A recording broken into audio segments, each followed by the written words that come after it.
Hello दोस्तों, नमस्कार। कैसे आप सब? उम्मीद करते हैं आप सब बहुत ही अच्छे होंगे। आपका स्वागत है नेहा भोजपुरिया ब्लॉग में। दोस्तों, आज हम सुनाने जा रहे हैं एक लावा भुजाई गारी गीत गाने। अगर पसंद आए तो लाइक से सब्सक्राइब जरूर करें, साथ में बेल आइकन घंटी दबाना ना भूलें ताकि जो भी वीडियो मैं अपलोड करूँ आप सब तक पहले पहुँचे। चलिए ये सुनाती हूँ, वीडियो लंबा हो जाएगा और प्लीज़ आप लोग फुल वॉच करके वीडियो देखा कीजिए, बहुत मेहनत लगता है वीडियो बनाने में। चलिए सुनाती हूँ।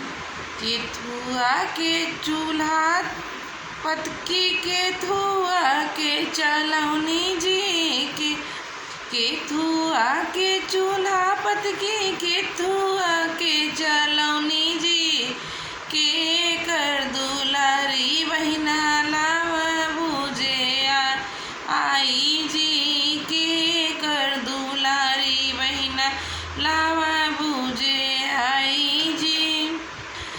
मटिया के चूल्हा पतकी मुझे के चलौनी जी, मटिया के चूल्हा पतकी मुझे के चलौनी जी। भैया के दुलारी बहिना लावा भुजे आई जी, भैया के दुलारी बहिना लावा भुजे आई जी। फूटी गई चूल्हा पतकी मुझे के चलौनी जी, फूटी गई चूल्हा पतकी मुझे के चलौनी जी।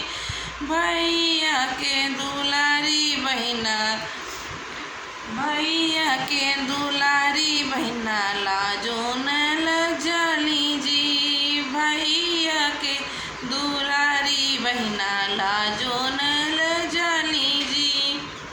हंसी हंसी बोलेली ननदिया अरे जी, हंसी हंसी बोलेली ननदी हमार जी।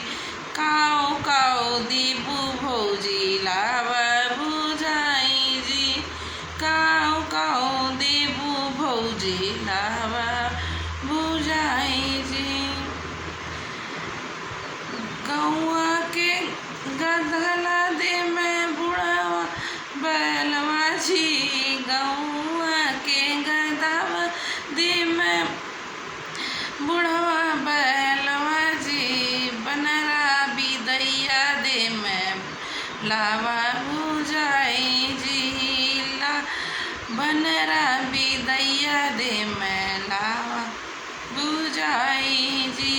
केथुआ के चूल्हा पतकी केथुआ के चलौनी जी, केथुआ के चूल्हा पतकी केथुआ के चलौनी जी के कर दुलारी बहिना लावा भुजे आई जी, के कर दुलारी बहिना लावा भुजे आई जी।